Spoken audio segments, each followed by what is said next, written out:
All right, taking you through the latest news break that is just coming in. There seems to be a bit of a political fallout of what has been a diplomatically great tightrope walk which India has walked through the course of the last 30 hours of President Putin's visit. The political fallout, President's banquet for President Putin will start shortly, and it seems that there has been no invite for Rahul and Mallikarjun Kharge. Rahul Gandhi is the LOP. Mallikarjun Kharge is the president of the Congress party, and importantly, he is the LOP where it comes down to the Rajya Sabha. Sources say Rahul was snubbed. On the other hand, you had Mr. Tharoor, Shashi Tharoor, who was invited to the Putin dinner earlier. LOP Rahul Gandhi accused government of breaking tradition. Usually, the LOP is the leader of opposition is invited, and also the chair which heads the opposition in Rajya Sabha in this term, it is Mr. Kharge. Rahul Gandhi has said, why no opposition Putin meet? Why break from tradition? I want to quickly connect to my colleague Maushmi Singh, who's joining us live on the charges leveled by Rahul Gandhi. Maushmi, get us up to speed with the latest, please. So clearly, Preeti, our sources tell us that Rahul Gandhi and Mallikarjun Kharge, both LOPs of the Rajya Sabha and Lok Sabha, and of course Kharge being the Congress president, no protocol or perhaps courtesy has been extended to them. None of the top brass of the Congress party, perhaps we are told, has been invited for that ceremonial dinner that is being hosted at the Rashtrapati Bhavan. And surely, you know, this is in cue with what Rahul Gandhi has been alleging yesterday, that he had made allegations that the government does not want dignitaries, foreign delegates who are coming to India, or whether he's going on foreign visits, that they should meet the LOP. And we have also learned that Mr. Shashi Tharoor and some other Congress MPs perhaps have been invited for that dinner amongst all the other eminent list of guests. But Maushmi, what are you hearing? Is Mr. Shashi Tharoor actually accepting this invitation at the cost of his leader of opposition and party leader Rahul Gandhi not been invited? I'm sure, Preeti, you know, Mr. Tharoor would not look at it that way. Yesterday also, when he was talking about Russia, in Indo-Russia relationships, he was all praises about it. He's praised Prime Minister Modi's foreign policy many a times, and has been a brand ambassador of Operation Sindoor. So perhaps he would like to look at all this in exclusion of what the Congress president or the LOP of Lok Sabha, whether they've been extended invites, and he'd surely make sure that he's there for the optics of it. You know, Maushmi, stay on with us. While both of us welcome our colleague Geeta back after cracking what one could suggest the interview of the decade, where President Putin is concerned. Welcome back, Geeta. Maushmi also all smiles there. But on a, you know, we will get down to the interview that's practically made international headlines. But on this particular issue, Geeta, for someone who's followed foreign policy, especially you know what protocol is when it comes down to India, it's not the first time. You know, there is. You know, there's no protocol as such, but there is decency that usually the leader of opposition has been invited. In that sense, there is a drift from what has been tradition, maybe no break in protocol. Well, yes, there is no specific protocol, but what used to happen in the past and what we've seen now missing from the official engagements is the call on by the opposition leader, Preeti. There used to be in the past a call on in the morning by External Affairs Minister, whoever is the visiting dignitary, and then followed by the leader of the opposition. That certainly has stopped and had stopped, and that would be part of the press release. It isn't like it is not part of the press release and it's happening at a private level. No. Meeting with the opposition leader used to be part of the entire release, the advisory, where call-ons in the morning ahead of the official engagements would take place. And yes, External Affairs Minister, as per protocol, would go and call on, but after that, you'd always see leader of the opposition. For some time, we haven't seen that. Earlier, there was also an explanation that there was no leader of the opposition, but this time around, that is not the case. So not having them might not be protocol, but like you said, politically, it does not bode well to see a leadership visit without opposition really getting a chance to engage and meet with the leadership of that country. And therefore, these questions that are now coming up on why is the opposition not being allowed? A lot of people then point to Sheikh Hasina's visit, where she ended up meeting with the Gandhi family, but that was not part of the official media advisory. She had met them at a personal level because the Gandhi family and the Hasina family, that's Sheikh Hasina's family, since Sheikh Mujibur Rahman's time, have been very, very close. That's the reason why they met. It was not part of the advisory. Geeta, do we have a timeline of such when this break of tradition, once again we want to put it right there, it's not a break in protocol because there was never really any protocol that was set, but when did this break of tradition happen? It's been a few years now. It was followed as per protocol during the UPA 2 government. I don't know whether if they broke protocol, they broke tradition at any given time, but certainly a few years in this administration that we haven't really seen a call on by the opposition leader. All right, so that's what Rahul Gandhi seems to be quoting, but what would be interesting, Maushmi, one quick question from you there. Rahul Gandhi is very clear that this is a break from tradition, but all eyes, Maushmi, to also feed the political circles there will be strangely on Shashi Tharoor at this dinner. Will he go? Will he not go? Absolutely. I don't think Geeta and Preeti, Shashi Tharoor will miss that opportunity at all. And he has even while during Operation Sindoor said that it's a matter of representing the country, putting the country's point forward, and the country comes first. So clearly on that count, but there was some peace that was brokered between the Congress leadership and Shashi Tharoor post that. But I think this would really be one more sticking point between the widening rift between Mr. Tharoor and the Congress party high command. Well, a rift which is wide, but right now not wide enough for Tharoor to leave the party. But thank you, Maushmi, for joining us. We're going to keep Geeta back here because, like I said, Geeta has just come back from Moscow while you have the President Putin here after interviewing President Putin at the Kremlin. We're going to get to that. But first up, just to take our viewers through on what really transpired in that 30-hour visit, which is still continuing. Prime Minister Modi first delivered what one would say would be the highlight of the day. A very clear message during his talks with the Russian president, stating that India is not neutral in Ukraine conflict and stands on the side of peace. Mind you, this is not the first time that the Prime Minister of India has said that. He's only reiterated this thrice before. He has communicated the same to President Putin as well. Now, this time around, it happened at their meeting in Delhi. The two leaders discussed the war, its global impact, and India's call for dialogue and diplomacy. They also announced new agreements across key sectors. We're going to, deep dive into that because the joint statement is now out. Is the joint statement relatively more modest than the bonhomie and the warmth which was on clear display between the president of Russia and the Indian Prime Minister? Take a look, and we're back with Geeta and our other guests. कि Bharat neutral नहीं, भारत का पक्ष है और वो पक्ष शांति का है.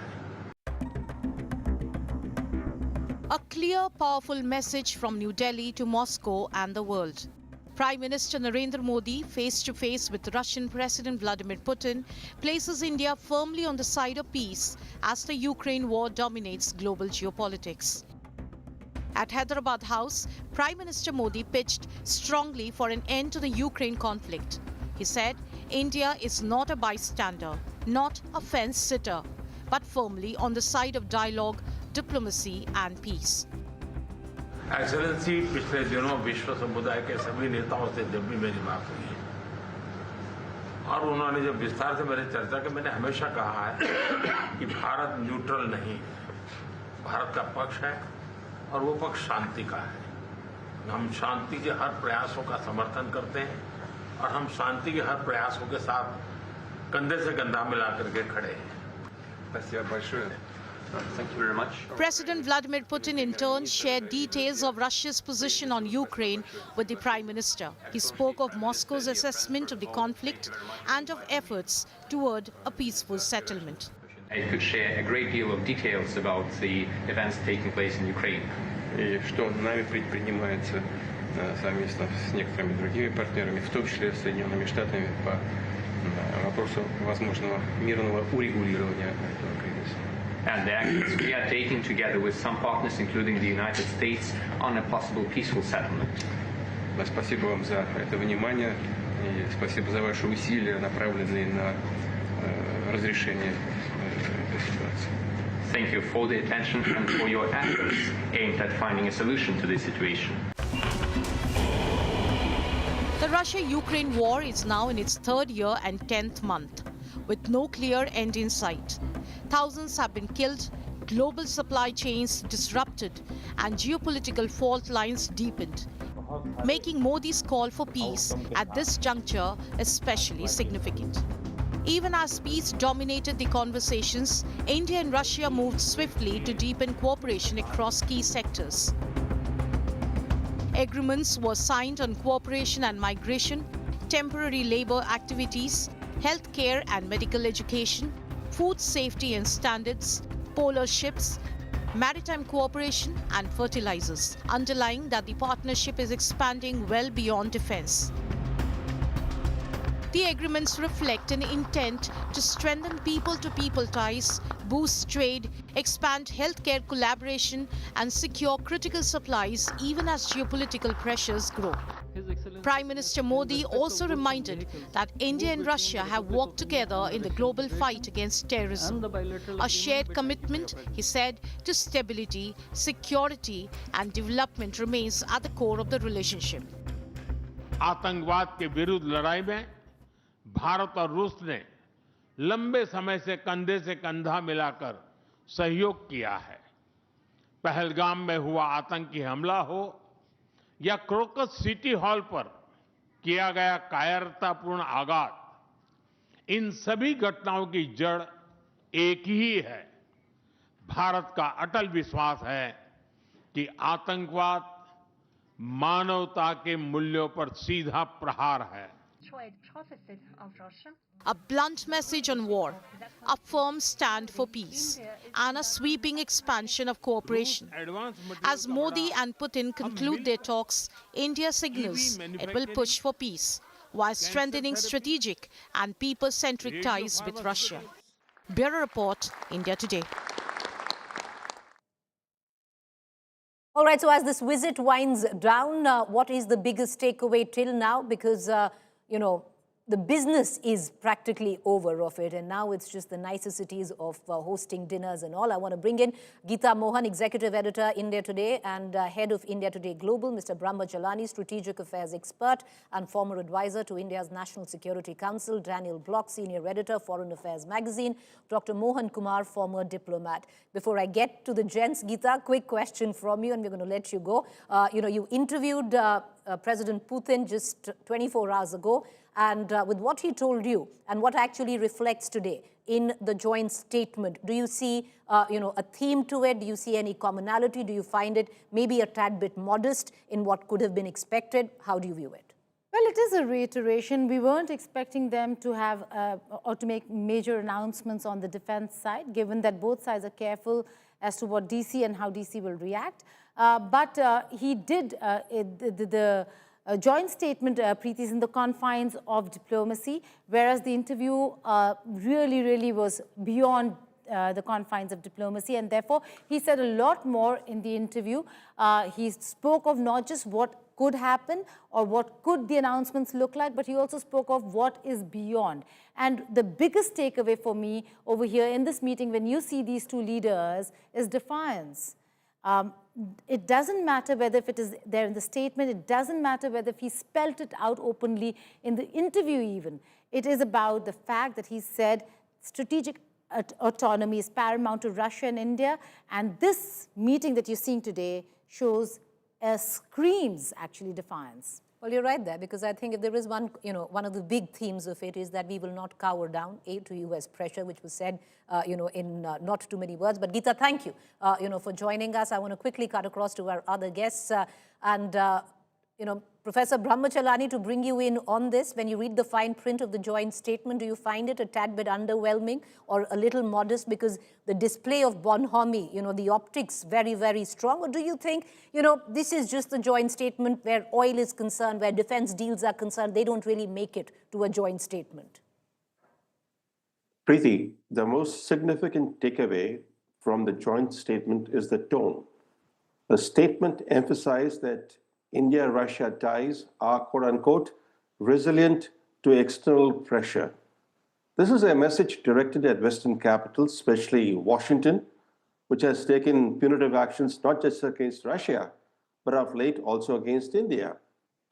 In fact, the headline of the joint statement is quite revealing. There's a headline there. Normally, joint statements don't have a headline, but this has a headline which says, a time-tested progressive partnership anchored in trust and mutual respect.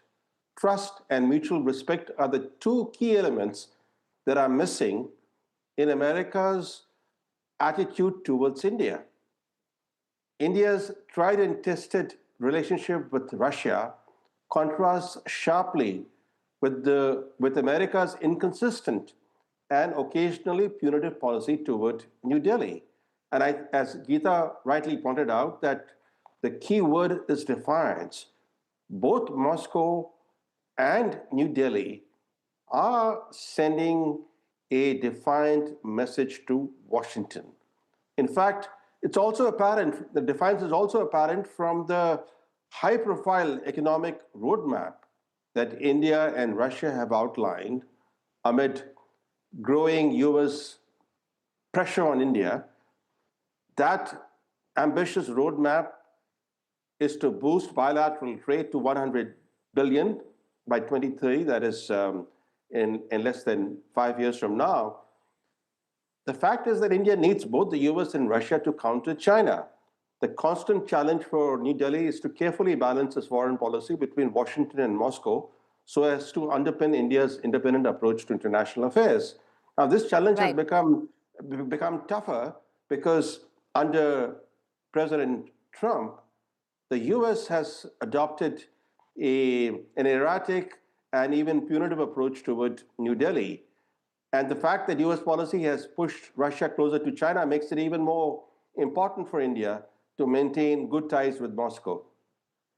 Well, you're right there, because we've always looked at Russia to balance where the power in Southeast Asia is concerned, and we would be looking at Russia where geopolitics is concerned to be neutral at this point of time. But I want to bring in Daniel Block, taking off Daniel Block with what Professor Brahmachalani also said, and my colleague Geeta. How would America view this? Because this will also somewhere down the line underline what has been widely talked about, that there is a new world order. You have Russia and you have India now coming together with one common theme, saying we are not cowering under the pressure that you're putting on us, number one. Number two, India also has to walk that tightrope, because we have a delegation coming in from the US where we'll be talking trade, hoping that the tariffs be brought down from 50% to as low as a 15%.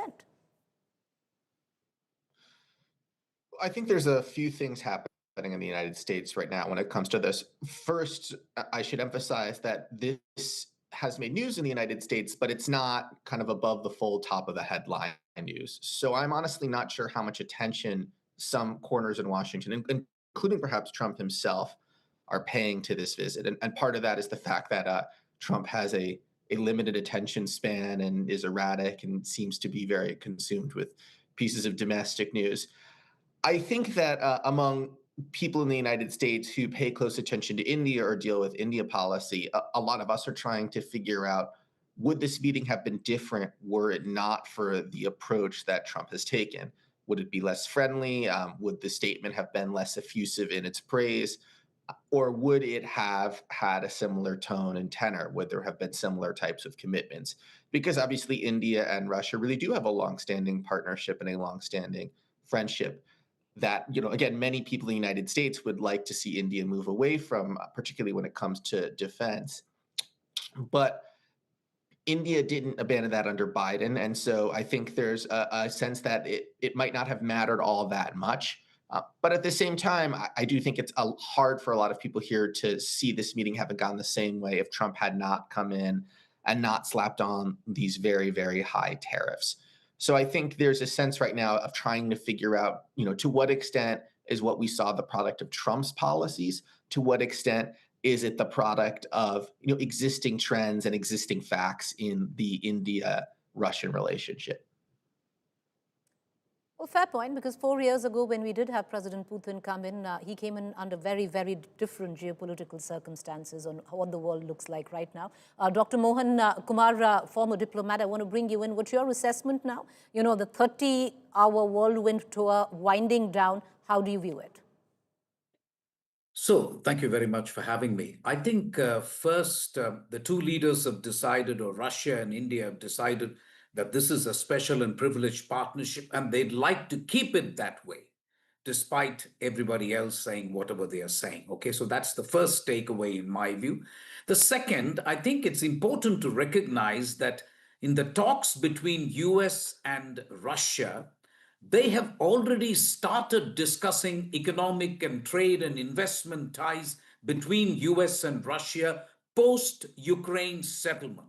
To that extent, this visit, if it had come 6 months ago, it may have caused a furore, but it's not such a big deal now because Trump's negotiators are actually discussing with Russia how Russia can become G8, how Russia and the US can develop a full spectrum economic trade and investment relationship. If US is in conversation with Russia on developing a full spectrum relationship, I do not see how they can object to what we are doing with Russia in Delhi. So to some extent, the bottom is taken out of the argument of the US that India should not have close ties with Russia. Might have made sense 6 months ago, but since there is a whole chapter actually devoted to bringing Russia back from the cold and US trying to develop its own ties, I don't think this visit to that extent will raise the hackles in Washington.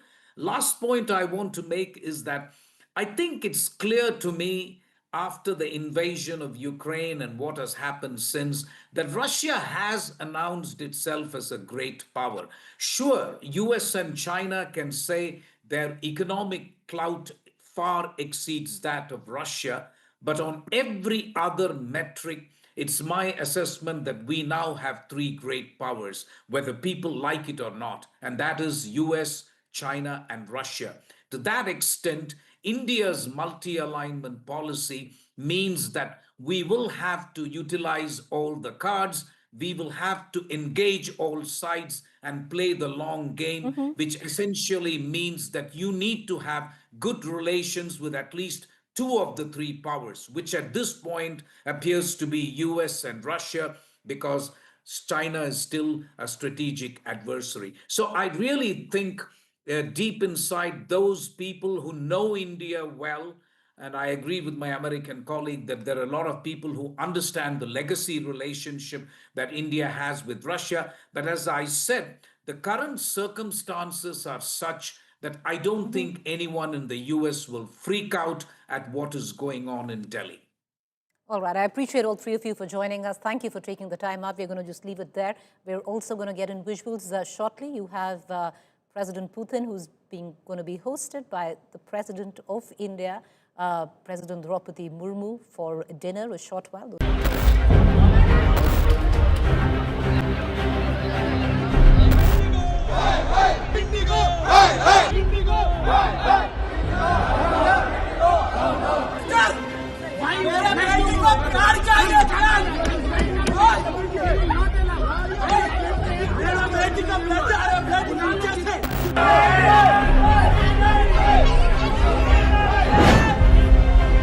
She's pregnant! अरे यहाँ से कब से हो? कितने दिन?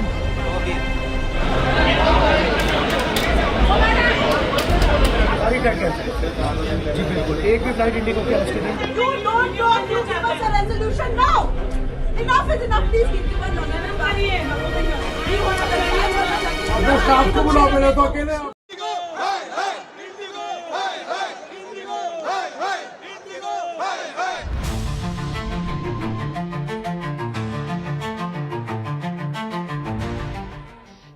4 straight days, air travel became a nightmare for thousands of passengers.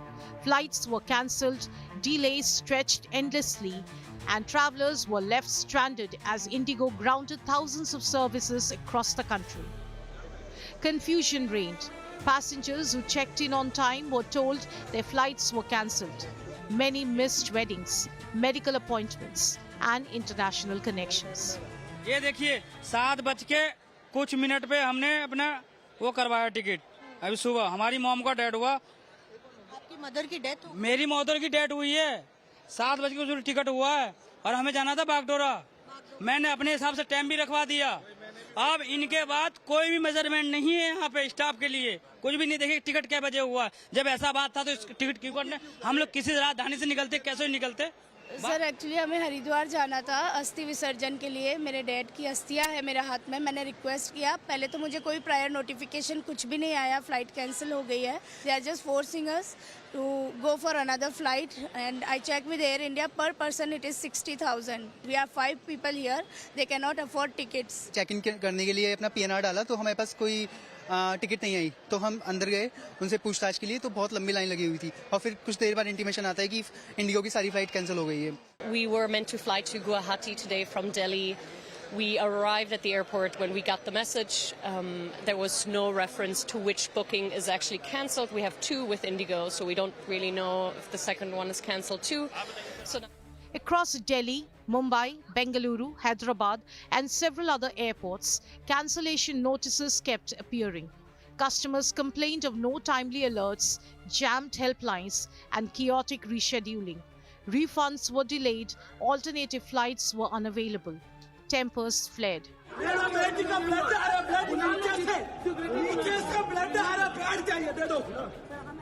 I need a sanitary pad for my daughter. A frustrated passenger shouted at IndiGo staff as cancellations left travelers stranded for hours, struggling even for basic necessities. As flights disappeared overnight, desperate passengers were hit by second blow. Airfares shot up nearly 5 times. What earlier cost just few thousand rupees suddenly touched close to 50,000 rupees on some routes. For many, flying back home simply became unaffordable. The disruption was triggered by new government crew rest norms that airlines said were impossible to implement overnight. IndiGo began cancelling large number of flights, citing insufficient compliant crew, new roster rules, technical glitches, airport congestion, and adverse weather. Measures intended to improve safety ended up grounding passengers nationwide. Even by day 4, there was no sign of relief. Social media flooded with images of stranded passengers and messages of frustration.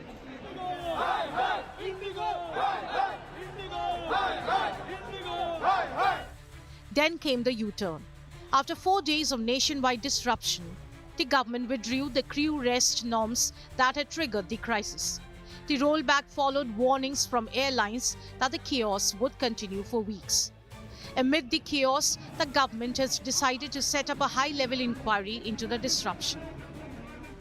After 4 days of chaos, IndiGo CEO broke his silence on the IndiGo chaos and assured that normalcy would be restored between December 10 to 15.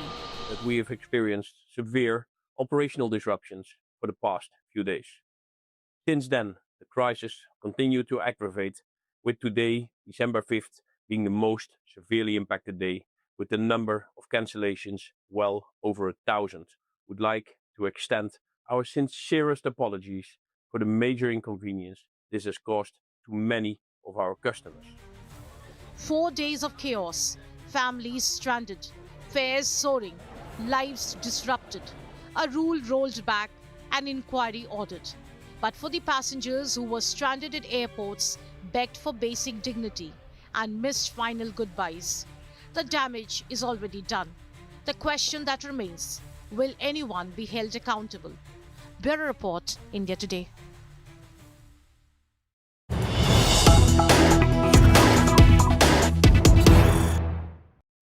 All right, a quick update coming in. A high-level probe has been ordered into what is an abject mess Aviation Minister has said we are prioritizing operations. Airlines directed to provide updates, passengers to be given accurate updates.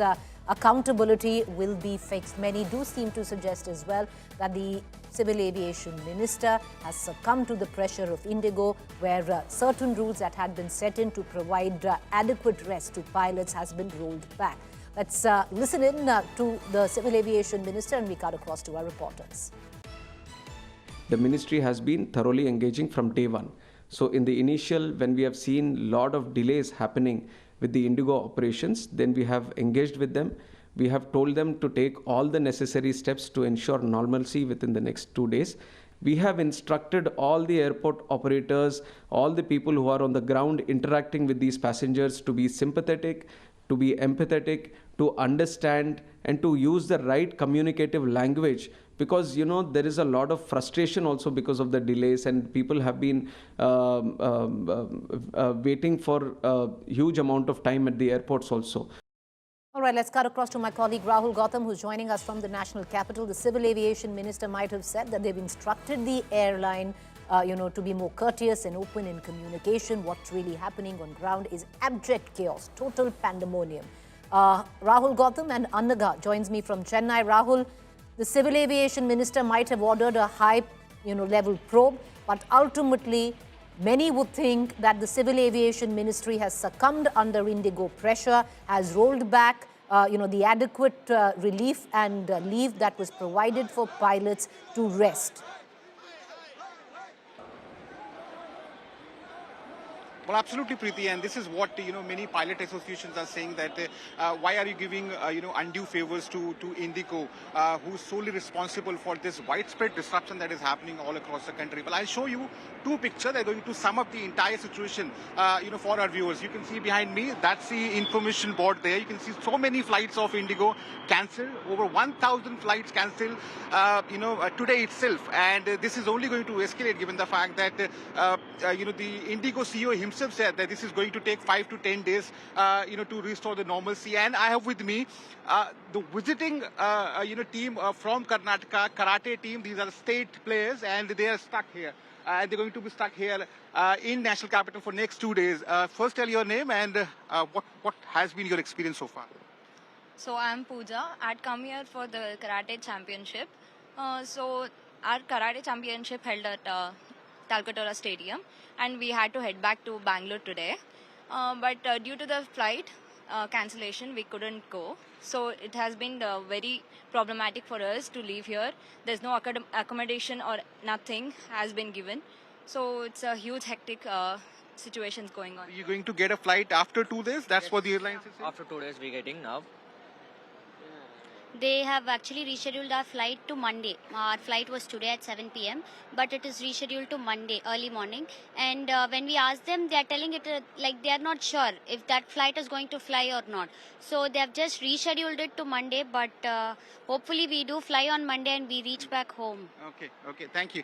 So that is the situation, not just at the Delhi airport, at various airports all across the country. And obviously, this only shows that how difficult it is for passengers. A double whammy for them, given the fact that on one hand you have so many flights getting cancelled, at the same time you have to take an alternate flight, then you would have to pay huge money for that. I myself fair point, because what the other airlines have done is, and there are only those many to go about, many would suggest the aviation skies in Delhi reduced to a duopoly, if not a monopoly, is that they have jacked up. They have taken their prices to an astronomical level, trying to make a buck during the times of adversity. This is the time where weddings are taking place, people are going for holidays. There are people who are stuck in tragic times. We had somebody who just lost his mother, unable to get home because the other sector, the other flight, which is an Air India flight, has suddenly gone from 7,000 to 63,000 rupees. Anaga, over to you. What's the report back in Chennai?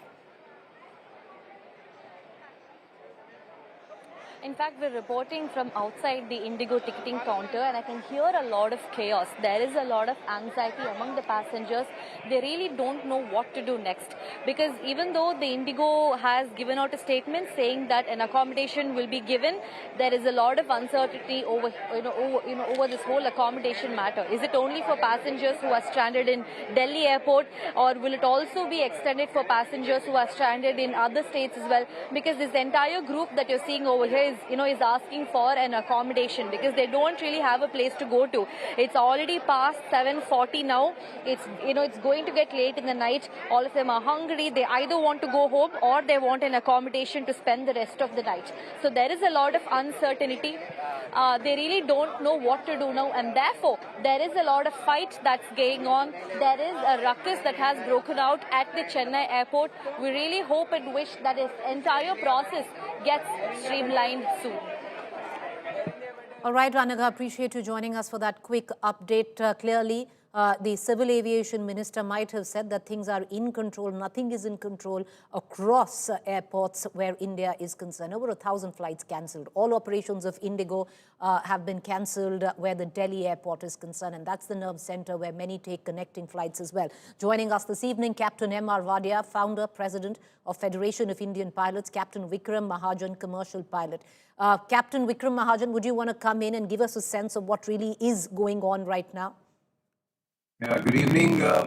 This is utter chaos. And there's a problem with your audio, sir. We're going to try and correct your audio and come back to you. Captain M.R. Wadia, would you want to take that question? Give our audiences a sense of why we are witnessing what we are witnessing.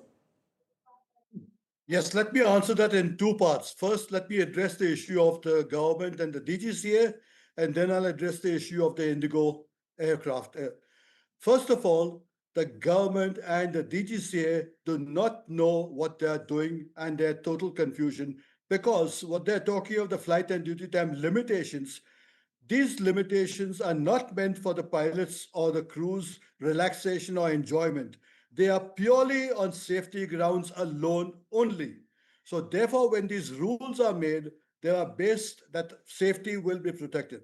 This afternoon at the meeting with the Minister of Civil Aviation, he told the pilots that he's already given dispensation to the FTTL. He has no authority to give dispensation on safety issues. Are you going to compromise safety because of some inconvenience to everyone? Safety cannot and should not be compromised at all to start with. So first of all, DGCA and the staff who are responsible need to be removed forthwith, because it's already proved that they did not know what they were doing. Secondly, coming to the airline IndiGo. 2 years back, IndiGo was informed about the CAR that was available.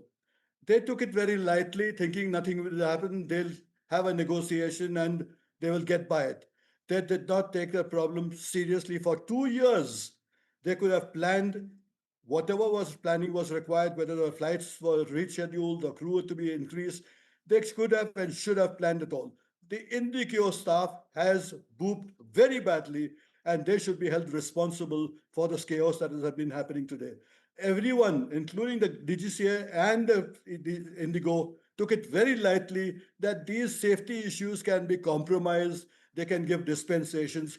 Then the DGCA in the past has given dispensations when asked, when they have no authority to do so. Do you see things, wind down? Do you see things getting better anytime soon, Captain? Certainly not. It cannot get better to start with. First of all, the number of pilots or the schedules are not going to change overnight. This will take a very long period of time. So we are looking at least a week, 10 days, what the CEO of IndiGo said. I heard the CEO, and his apology was no apology at all. What was the CEO doing? This is responsible to plan what was happening. Every department comes under him. Director of Operations, the planning should have been done thoroughly, properly, and you cannot give excuses at this point in time. There is absolutely no excuse. All right, so we are looking at aviation chaos, which will continue for at least the next few days. That's what we're looking at, Mr. Wadia. I'm sorry, I didn't get your question. We are looking at the chaos continuing and things not streamlining in the near future, at least. You're not coming. All right, okay, we seem to have lost him, but that's what he seemed to suggest earlier. But thank you for joining us. We're going to keep a keen eye on this story. Thank you for watching.